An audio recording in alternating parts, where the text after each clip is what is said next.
Hey guys, welcome to Strong Style Studios Reviews. This is the Halloween edition, and today we're going to be doing Hell in a Cell. You got myself, the Mad Hatter. I'm Boba Fett. I'm taking this thing off because I can't talk. I did any reveal. Yeah, no, shocking. Oh, spoiler alert for all you Star Wars fans. Yeah, don't worry about it. Alright, go ahead. I'm going to let you go ahead and lead us in. Well, your champ isn't here because, he sucks. Yeah, there you go. Whatever, he's not the only the champion. We're the co-champions after this pay-per-view. We start things off with actually the best match of the whole show, which was for the tag team titles between Cody Rhodes and Goldust, defending against Seth Rollins and Roman Reigns of the Shield, and the Usos.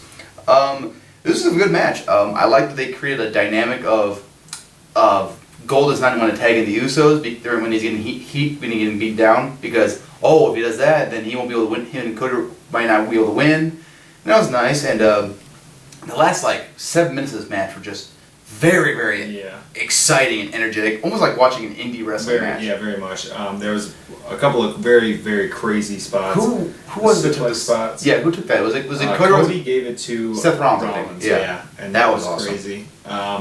This was probably, I don't know, I remember going in, I thought this was going to be one of the best matches on the card. It definitely delivered. Yeah. It was a little slow at the beginning, just the work over of Goldust, but that's kind of what you expect. They're going to work over the older guy who hasn't been wrestling a lot. Yeah. I thought everything pretty much worked, though, in this match. Usos are really growing as a tag team, and Cody Rhodes looks like a huge star here.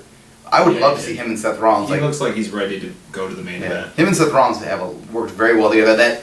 Cody Rhodes had an awesome counter, Seth Rollins, where he went for the disaster kick, and Rollins caught him into a powerbomb position. Yeah, I was hoping he'd hit it. That was just so cool. So down the road, I'd love to see those guys in a main event. That'd be a wonderful match, I think. I ended up giving this 3 3/4, just shy of 4 stars. If that heat segment hadn't gone as long as it did, I think I would have bumped it up a little bit. But yeah, I'm gonna have to agree with you. I just thought it was really so close to that 4-star, but it just needed something. But otherwise, it was just a really, really great match. Really a lot of fun. Fantastic. Probably one of the best openers I've seen all year. Yeah. And then we had Fandango and Summer Rae making her in-ring debut, taking on the great Khali and Natalya.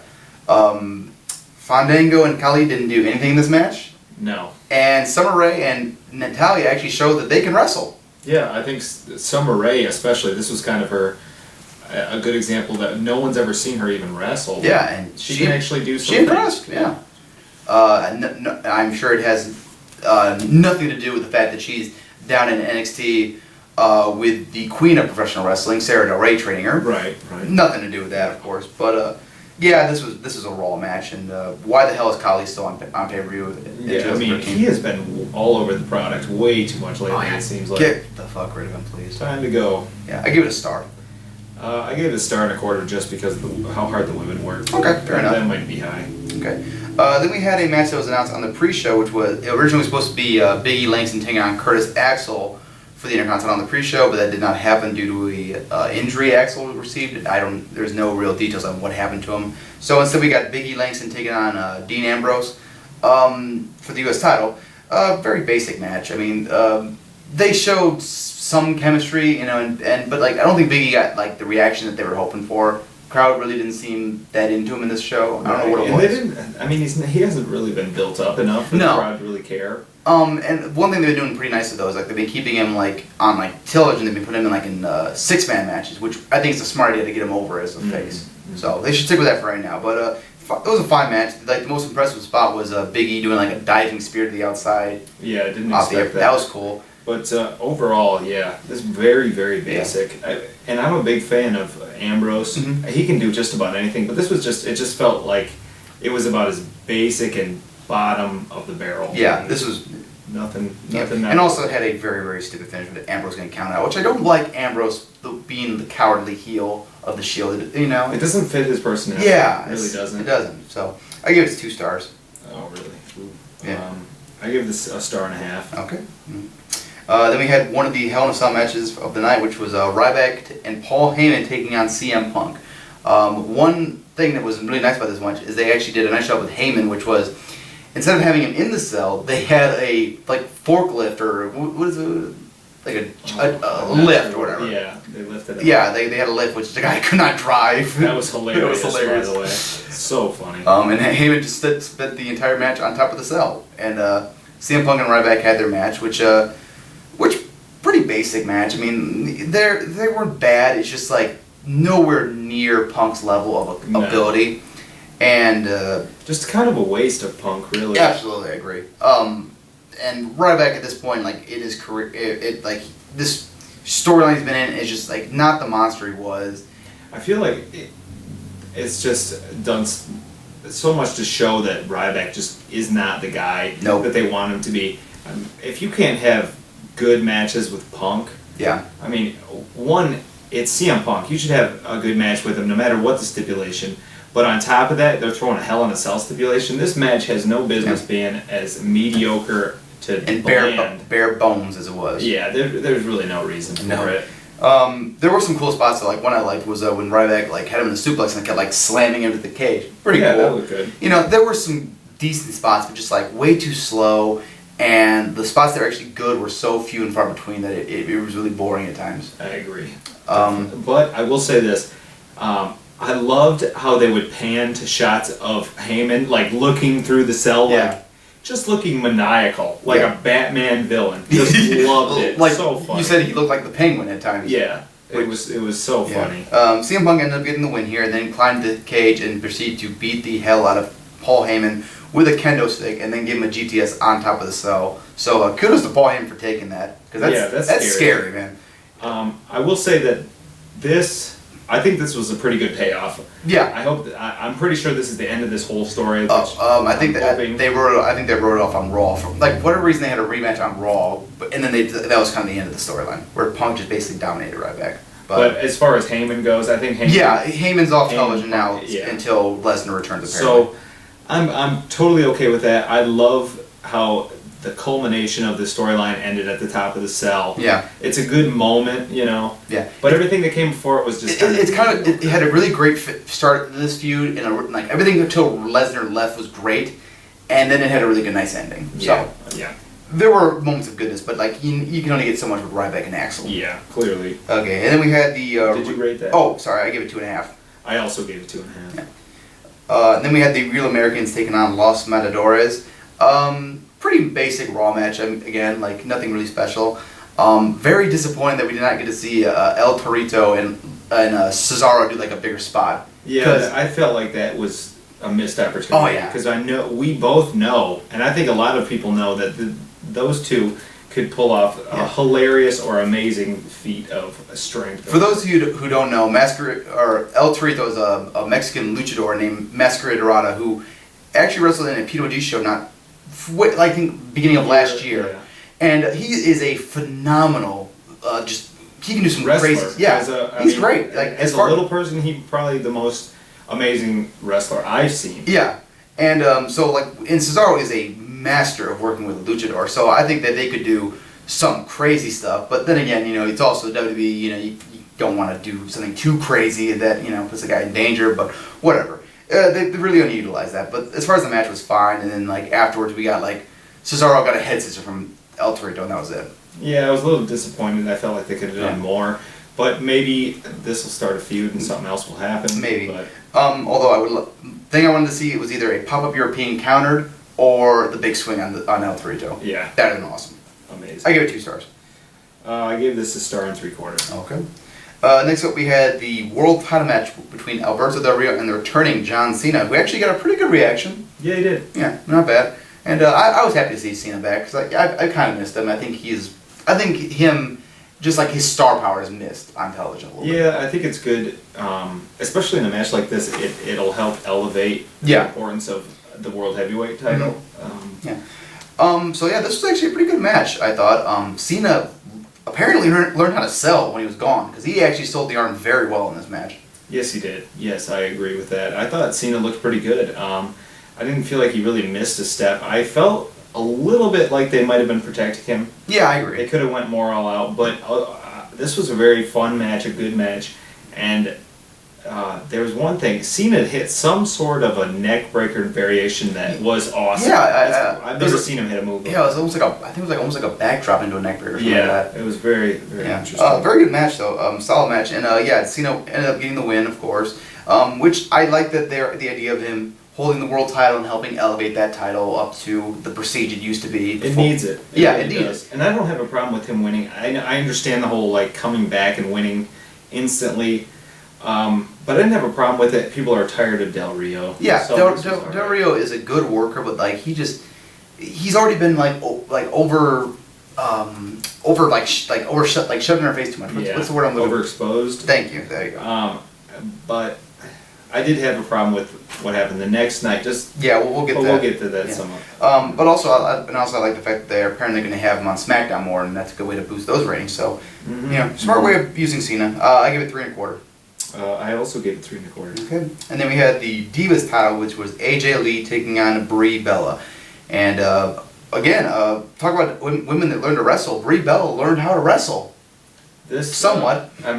Let me say this. This was head and shoulders above their last match. Which the last match, I believe you said, was the worst match of the year. That was my worst match of the year. I think it was my first ever negative star rating on this show. I think you give it a dud. I think I settled on a dud, but I started, I hated it. I was offended by how bad it was. So this was definitely different. Yeah, this was a decent women's match.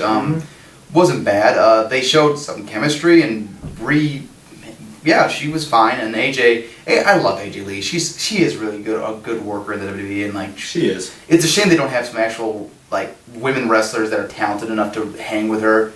You know, maybe Natalya. Her game. You know, that's the thing. I feel like AJ's one of those people that like she has a lot of potential to be great, but she has nobody to elevate her game against. Yeah, that's one reason I would love to see Sarah Ryback in WWE or in WWE wrestling again.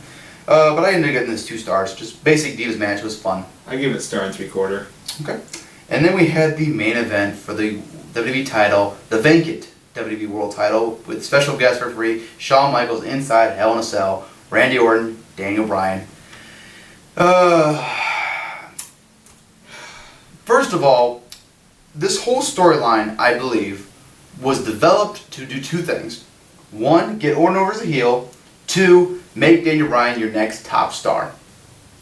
They got Randy Orton over as a heel, although he still gets cheered because women think he's hot and want to cheer for him. Sure. Whatever. And Daniel Bryan was still over as hell, despite the fact that they made him look like shit a lot.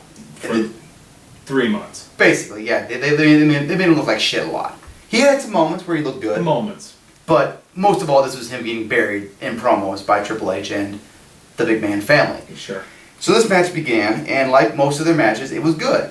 They have chemistry. They really do. There was one spot where Daniel Bryan pulled out so many fucking chairs. I thought that Terry Funk had called for a chair at ECW again. Yeah, really. And then proceeded to do then Daniel Bryan got suplexed on top of him, or got one, which I was very disappointed about, but whatever, that's alright. But yeah, this match was fine. It was good. Randy Orton showed some of that old Randy Orton we love. Daniel Bryan showed some of the Daniel Bryan we love. And HBK was HBK. And then the shenanigans began, where Orton thought he pinned Bryan, 1-2, kicks out, gets in Shawn Michaels' face, out comes Triple H. And instant here comes the bullshit. Triple H gets in Michaels' face, Michaels gets knocked out by Orton, which he took the weakest run into. Yeah, and he's a wrestler 3 years retired, and he gets a mild bump and he's knocked out or got a concussion now. So Triple H runs in there to save his best friend, throws Daniel Bryan out of the ring. Daniel Bryan hits the big knee, which he whiffed it. Looks like shit. Yeah, probably because he just wanted to hit the boss, which is probably smart. Then Shawn Michaels sees that oh my god, my best friend's hurt. Super kicks, whiffs it. Looks like dog shit. Yeah. And then Orton covers 1, 2, 3. So once again, Daniel Bryan loses, and Orton wins the WWE title thanks to a veteran using their finisher on Daniel Bryan instead of Orton himself beating Daniel Bryan. I hated this finish so much. I'm just ready for this storyline to be over. I feel like they've completely fumbled it. Everything good about it. They've ruined. Yeah. They focused way too much of this storyline around Big Show, who had nothing to do with this match. Never showed his face, which thank God. I'm happy about. Yeah.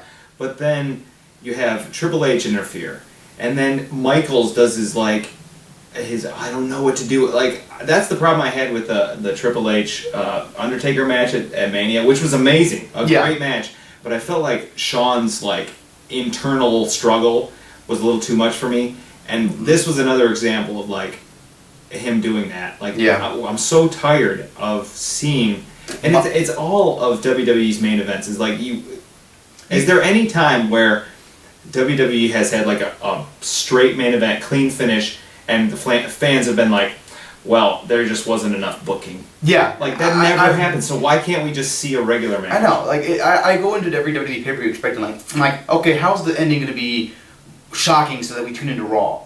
They're kind of like what TNA... TNA does that all the time. Constantly. Yeah. And WWE does it way too much as well. Yeah. I can't remember the last WWE main event that was just clean. I guess Survivor's or SummerSlam, but...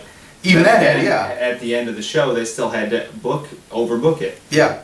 So, probably, you could probably say, maybe Payback with Cena beating Ryback. But, it's just there's so few and far between. Yeah, and it's frustrating, too, because this storyline, I feel has been just completely... They just fumbled it completely. This storyline should have been revolved around the idea that you want to make Daniel Bryan a sympathetic babyface, which wouldn't be that hard. Right. But you spent so much of it, I felt, just, I don't want to say burying, because I don't, but just kind of trying to put him down too much. Yeah. And they really trying to hammer that in, you're not the guy we want. It's And you know what I noticed kind of recently is that in this whole storyline, Orton, he's interchangeable. You could have put just about anybody in that spot. Orton has really not shined as This did nothing for him. No, it didn't. It really didn't. I don't even feel like it did the thing that elevated him back to being a main eventer. He's a main eventer, but he's just as boring and bland as he ever was. His promos haven't been particularly good. He hasn't won any matches without help. So what has it done for anyone? Well, he's won a few matches on television, but but I'm not against Bryan. Not against Bryan, no. He has not beaten Bryan cleanly. So I just don't know what this has done for anyone, except for maybe get Triple H back on the product. But other than that, I don't see it. I don't know. Very disappointed, and what can you say? But I give this match a 3.5 because again, much like the Battlegrounds match, it was going along fine, and then just the finish ruined it for me. Yeah, I'm going to give this 3.25. I thought it was on par with the World Heavyweight title match. The only thing is that it seems like every time these two have a match, right when it's about to get good, the shenanigans hit. Exactly. It's the timing is just terrible. Mm-hmm. So it just left a bad taste in my mouth, which is kind of a running theme with the last few pay-per-views. Yeah, which, Big Red has said multiple times, this is the WWE's down period, where their products kind of sucks right now. Oh yeah, SummerSlam till before Rumble, right before Rumble. TLC is usually pretty good. So yeah, from TLC on. Okay. But I'm thinking maybe Survivor Series might be good this year. The look at the card so far, it looks pretty good. But we'll get to that later. The thing that frustrated me is, and maybe I read too much into the online things, was going into this card. I heard that WWE wanted to make up for the lack of quality cards that they gave in the last two pay-per-views. People complained. People have wanted refunds for the last two shows. Yeah. And this is what they consider making up for that. To be fair, and again, they tricked us once again because the first match of the show was amazing. I'm like, this is going to be an awesome night. Exactly. And then right downhill from there. I ended up giving this a 6 overall. It was a very average show. I gave it a 5.75. Very just mediocre. Yeah. Not worth going out of your way to see. If anything, you want to see the opener, and then I'd go ahead and turn it off. To be honest with you. Yeah, that's pretty bad. I mean, Cena's return isn't bad. No. I wouldn't mind seeing. Yeah, I would say that's something. Watch the opener and then the two world title matches. I wouldn't even bother watching the main event. It's basically last month's match in a cage. Yeah, with Shawn Michaels. Right. Okay. That'll wrap it up for us. Take care, guys. See ya.